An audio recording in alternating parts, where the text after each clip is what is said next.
Hola, soy Almadelia Murillo, soy escritora y soy una amante irracional de esta ciudad de México, de las palabras y del sentido del humor.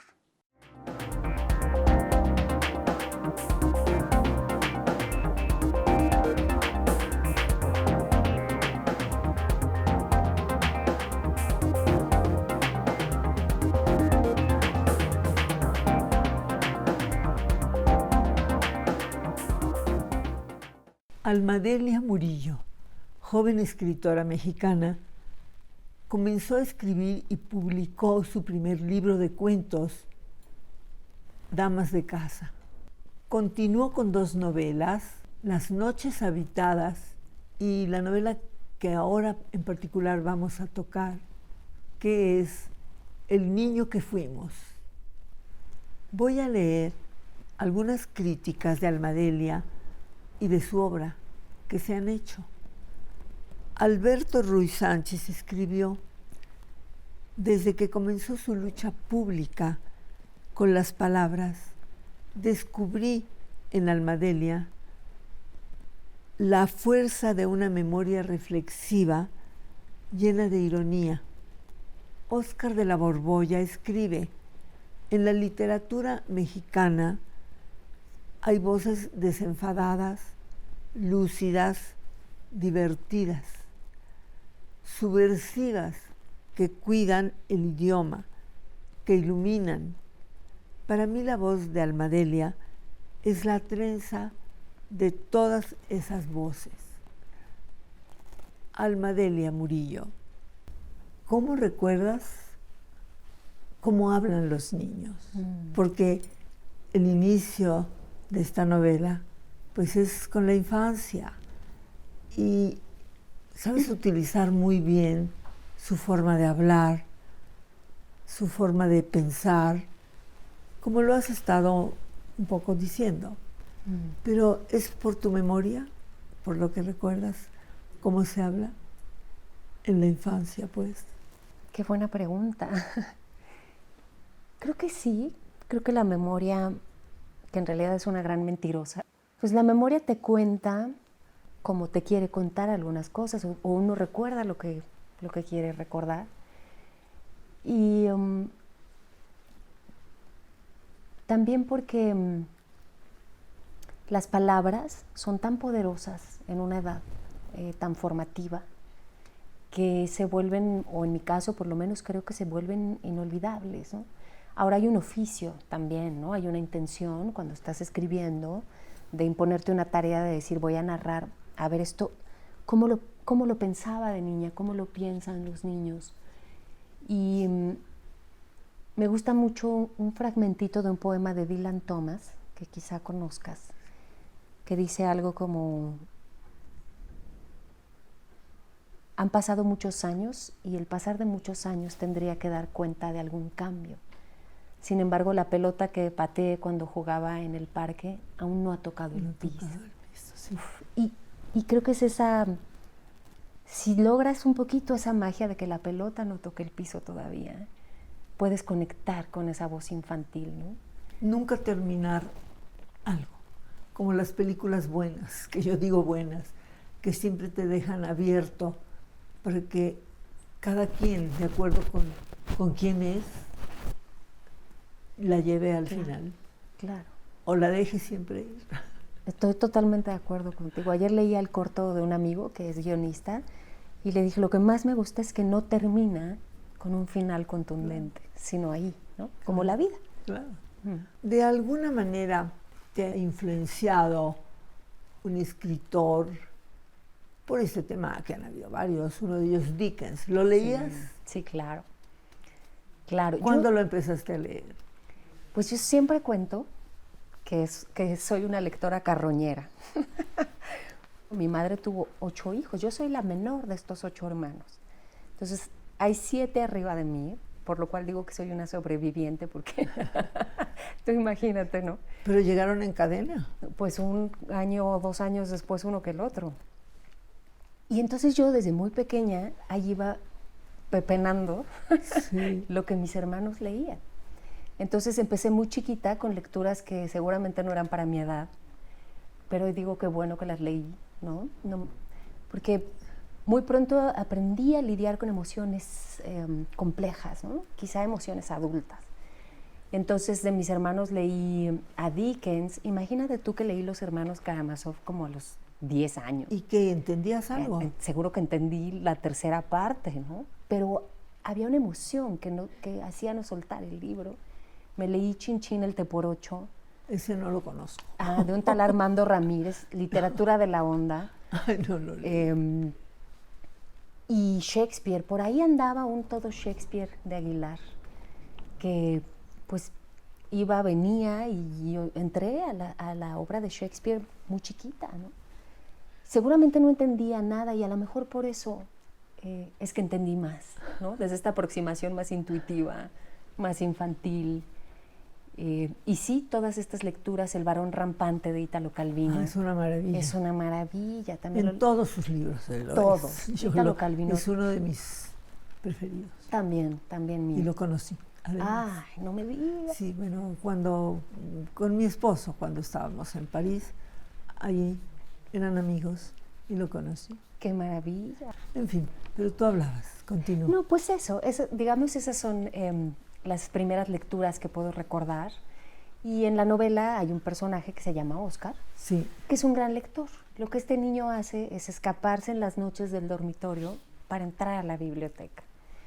Y ahí, con una lamparita que le dio su mamá, que es enfermera, pues va encontrando los libros y ese es el universo que le da la posibilidad de otra vida, ¿no? Claro. Pues esta novela sí tiene algo de autobiográfico, que fue un poco lo que me pasó a mí, ¿no? Claro. Siempre cuento que los libros me salvaron la vida y no exagero cuando lo digo, ¿no?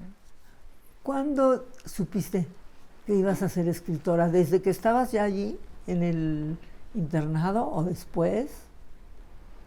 ¿Escribías ya? Sí, desde que estaba ahí.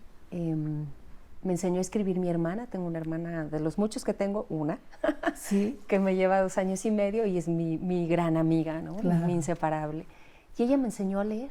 Yo muy chiquita, ella entró a la escuela primero que yo y teníamos aquí en México algo que se llamaba el libro mágico. Entonces era un libro con unas hojas transparentes que calcabas la letra de abajo y por imitación, como changuito, sí. como mamíferos que somos, aprendí a escribir muy chiquita y sí, desde entonces pensaba, yo quiero escribir. Luego me desvié en el camino, intenté ser actriz, estudié literatura dramática y teatro en la UNAM. Sí. ¿Y cómo te fue? Pues no me iba mal, fíjate. Me gustaba el teatro, me gustaba el escenario, pero no tanto como escribir historias, ¿no? Uh-huh.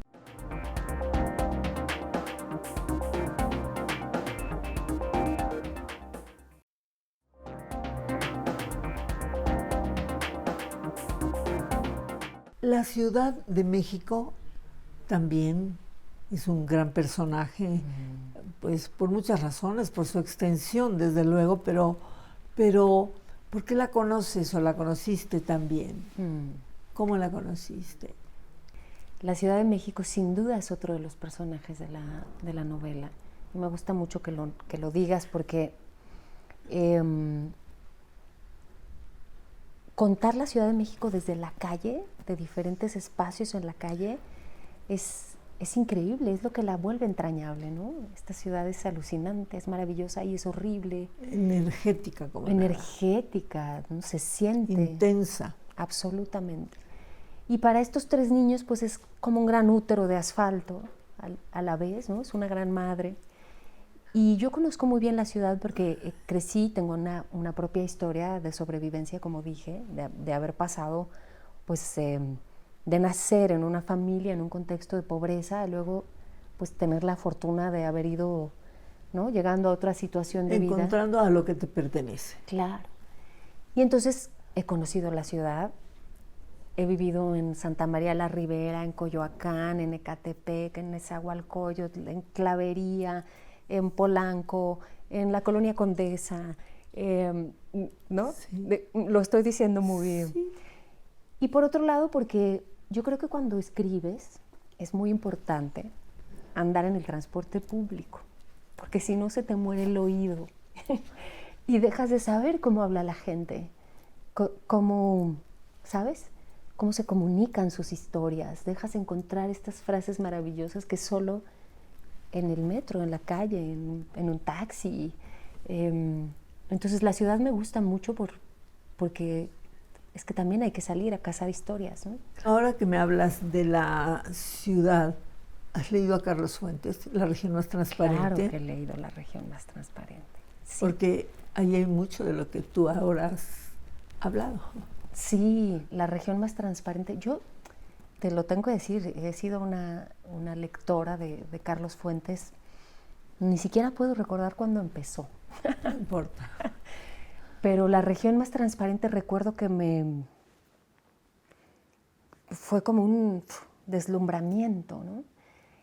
Y un gran esfuerzo para entender, ¿no? Para entender la historia que se estaba contando de fondo, este lenguaje, los muchos Méxicos que existen en esta región más transparente. Y los tiempos que Carlos lo supo utilizar maravillosamente. Claro. Fue un parteaguas. Claro, como la muerte de Artemio Cruz también, ¿no? Este ir y venir. Sí. Y un libro que yo leí de Carlos Fuentes que me gustó muchísimo, yo no sé cuánto se haya leído o no, pero estos cuentos de todas las familias felices. Ah, es una cosa muy cierta. Es maravilloso el libro, Sí. ¿no? De pura y dura condición humana está Sí. hecho. Entonces sí, claro que lo leí y que lo leo y lo releo, me gusta mucho. ¿Qué mujeres escritoras han pertenecido a tu horizonte literario? ¿Qué mujeres escritoras? Pueden ser mexicanas, latinoamericanas o extranjeras, francesas, inglesas. Claro, Virginia Woolf. claro, sí, claro, he leído a Virginia Woolf. Sor Juana, sin duda. Fíjate que a mí me gusta mucho leer poesía. Leo poesía también, no sé ni cómo me llegó, pero llega, ¿no? Y me gustan las poetas. Me gusta Aida Vitale, Alejandra Pizarnik, ¿no? Esta intensidad. Silvia Plath. Narradoras. Bueno, sin duda Rosario Castellanos. Pienso siempre que me preguntan mujeres, fíjate que he leído mucho a Siri Husbeth, que Paul Auster es Sí, su es la esposa. esposa de Paul Auster. Ella me gusta mucho, me parece que tiene una inteligencia peculiar, ¿no? Aquí leí también a Ángeles Mastretta, a Rosa Montero. ¿Nunca has leído a Luiselli? Valeria Luiselli. Luiselli. Fíjate que ella me gusta mucho. A mí me encanta. He leído sus columnas en El País y acabo de comenzar hace 2 días Los Ingrávidos. Y me gusta mucho, tiene una prosa profunda, interesante, sí, claro que sí. Muy jovencita. Sí, es más chica que yo. Sí. Sí, sí. Y Brenda Lozano. Ah, conozco a Brenda. Fíjate que no he tenido oportunidad de leerla por una razón u otra. Deberías. Pero sí, claro que quiero leerla también. Brenda. Y Fernanda Melchor, ella me gusta también. Bueno, Vale, Cristina Brenda. Rivera Garza También, también. bueno, pero ella ya está en otra generación, pues. Claro, claro. Pero son excelentes, Sí, muy sí. buenas escritoras, y ahí vas tú. Ahí vamos. Otro que quizás has leído es, lo sé, Juan Villoro, Sí, que también la Ciudad de México, ya viéndola no como una ciudad, sino como muchas ciudades. es que esta ciudad es una fuente inagotable no solo de historias, sino de emoción narrativa. Sí. Uno se emociona contando, mirando, ¿no? Sales a la calle y de verdad, yo, ahora que pasó el sismo en 2017, del 19 de septiembre de 2017, escribía un texto para una editorial que se llama Almadía, donde yo contaba, es que creo que los mexicanos, particularmente los habitantes de la Ciudad de México, estamos entrenados en la sobrevivencia. O sea, vivir aquí es sobrevivir. Sales a la calle y todo puede pasar, ¿no? Se puede caer un semáforo, cambiar de sentido una avenida, se puede abrir un bache, pero puede aparecer el arco iris, puede caer una maravillosa tormenta de verano, puedes ver personas de todos los tamaños, colores, sabores, te metes al metro y hay un concierto musical. Sí. Entonces la ciudad es que no hay manera de permanecer indiferente, ¿no? Ante ella, mucho menos como escritor. Al final es casi un oficio de de juglar, ¿no? De ir contando lo que vas oyendo, Bueno, y viendo. además hay juglares en cada semáforo, Absoluto. con pelotas subiendo y bajando. Sí, sí, Y sí. hay mujeres, niñas, jóvenes. Con máscaras, Sí, con fuego. sí. Hay niños pequeños con su mamá vendiendo algo, Claro. mazapanes. Claro. Y entonces, por un lado es terrible y por otro lado es una vitalidad efervescente. Y por eso Formidable. te hipnotiza, ¿no? Sí, es una ciudad muy interesante, asombrosa, Sí. con tanta diferencia de clase social que lastima. Sí.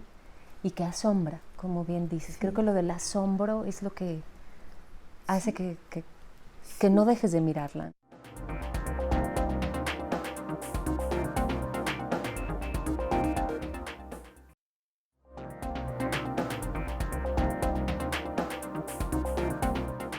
¿Cómo entras a tus personajes de ficción? ¿Cómo te transformas o no te transformas? Y nada más lo narras como ficción. No, sí me transformo. Pues, bueno, te voy a contar que yo corro maratones. Ándale. Sí, porque en realidad es porque soy ansiosa, tengo un trastorno de ansiedad y correr es un gran ansiolítico, un gran ansiolítico. Entonces descubrí eso hace 20 años y pues corro. Y corriendo, esto parecerá un cliché, pero corriendo es que vienen las mejores ideas. Empiezo a ver al personaje, lo empiezo a escuchar. A lo mejor es que el cerebro está oxigenado, ¿no? Es meramente... Las neuronas despiertan, exacto, encantadas. Físico y anatómico. Y casi siempre corriendo es que vienen mis ideas. Y cuando ya me siento a escribir, sí escribo con la emoción puesta, ¿no? en el personaje. Más o menos sé de qué voy a hablar, cómo quiero terminar, pero me ocurre la fortuna de que los personajes dicen, no, yo iba para allá, ¿no? Y eso es lo maravilloso de escribir, me parece a mí, ¿no? La magia de que algo tome vida por sí mismo y te empiece a empujar. Sí, cambian totalmente de la idea que tú tenías. Absolutamente, sí. Desde niña ya manifestabas ese sentido del humor irónico, ¿o no? Sí, porque tuve una abuela maravillosa, Doña Paz Villaseñor, que te lo voy a decir con una palabra que quizá a ti te va a sonar, pero era una cabrona, mi abuela. Era una señora tremenda, mi abuela era partera. Yo no nací en un hospital, nací en la cama de mi madre, me sacó mi abuela, trajo al mundo cientos de niños. Entonces imagínate el personaje, ¿no? Tremenda, dicharachera, iba a ser monja, se escapó del convento, burlona, divertidísima. Mi abuela era un gozo, era divertirse, jugar. ¿Era del DF o de otra ciudad? De Michoacán. Michoacán. De Michoacán. Y yo creo que, pues, ahí se me fue pegando esa cosa, ¿no? Sobre todo ella tenía un sentido del humor muy verbal, mucho de jugar con las palabras, ¿no? Cuando ya se cansaba de discutir contigo, te decía, hazle como se te dé mi gana, ¿no? O sea, al final, o ibas caminando y te decía, ¿te estorbo? Y tú, sí. Y entonces su respuesta era, pues quítate. Era tremenda, mi abuela era tremenda.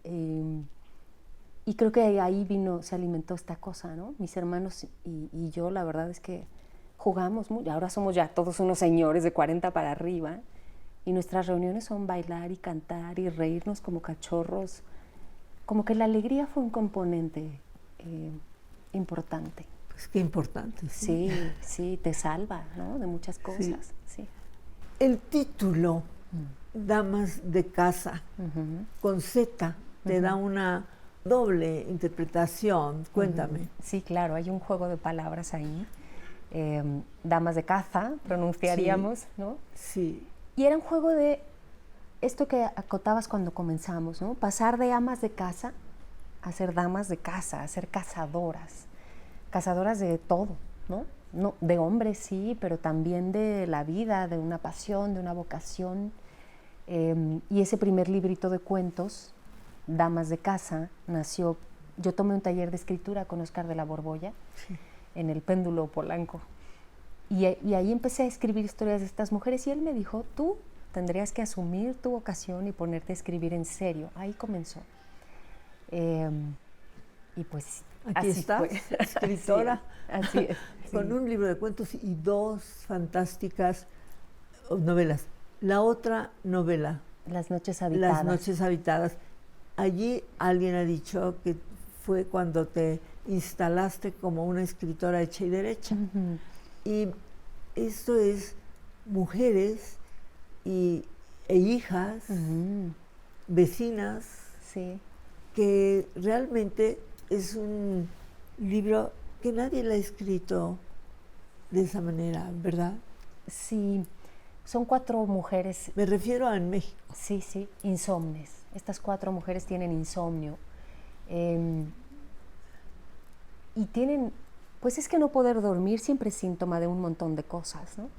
Y yo quería contar 4 mujeres reales, 4 mujeres imperfectas, amorosas, pero también egoístas, como somos los seres humanos, ¿no? Me cansa un poco este discurso de que ahora las mujeres somos buenas, perfectas, impecables, vientre plano. ¡Qué flojera! ¡Qué flojera! Es una tiranía. Sí. En realidad hay una exigencia tiránica en este discurso, sí, que también se llama feminista, de que las mujeres todo lo podemos. No, nadie puede todo. No, hay que reconocer. Nadie puede todo, ¿no? Y esa novela está hecha de estas 4 mujeres muy humanas, muy imperfectas, con mucho sentido del humor, tremendas. Hay una historia de incesto ahí. Hay una adolescente que es tremenda, gordita, virgen, ella huele a virgen, que se da tracones de comida en el refrigerador, en fin, ¿no? Un poco como sacudirnos esta imagen. Y una madre que tiene exigente. Y una madre exigente, demandante. Porque bueno, así son algunas madres. Claro, ¿no? Unas madres, porque ser madre, otra vez, es el mar maravilloso, pero también puede ser el mar que te devora. Y hay que decirlo, me parece. Sí, estás preparando algo nuevo. Sí. Estoy muy contenta porque estoy a punto de entregar, tengo un mes para entregar a Editorial Alfaguara un nuevo libro de cuentos malditos. Ay. Entonces, me gusta mucho este terreno donde se asoma nuestro lado oscuro, ¿no? Entonces son 21 cuentos malditos. Todos los personajes desobedecen, se rebelan, hacen algo que no deberían hacer, un poco en el límite del relato fantástico pasan cosas inexplicables. Y con un humor muy negro y muy ácido me fueron saliendo todos. Tengo desde una mesa maldita que se enamora de su escritor. Eso es muy y ahí bueno. te cuento cuando la traiciona, cuando ya el escritor llega con la novia a la mesa se nos enfurece. ¿No se desbarata? No, hace algo peor. Y así, ¿no? Son relatos que un poco uso también lo de la tecnología para burlarnos de nosotros, que somos muy vulnerables y ni cuenta nos damos, ¿no? Sí, demasiado vulnerables. Hay una asesina en serie porque tú pides comida a domicilio y te la trae una repartidora. En la madrugada trae los tacos, que es muy bonita y que la dejas entrar y que te mata. Pero además tú le abriste la puerta de tu casa, ¿no? Y como era linda y estabas medio borracho y eran los tacos de la borrachera. O sea, que mata a un hombre. Sí, mata a hombres. Porque dijiste, te mata, y yo dije, no a ti, ¿verdad? No, nunca. No. En fin, son relatos así, ¿no? Sí. De un humor oscuro, retorcido y jugando mucho con nuestra vida cotidiana. Y estoy muy contenta porque ya los quiero ver. Ya lo creo. Gracias, Almadelia. Gracias a ti. Por esta conversación muy femenina entre 2 mujeres. Sí. Y pues mucha suerte. Muchas gracias ya a la ti. Tienes. Silvia, ha sido un placer, un honor estar aquí contigo, escucharte y conversar. Gracias. Gracias. Con Almadelia Murillo, joven escritora mexicana, intensa, importante. Hay que leerla, todos. Silvia Lemus.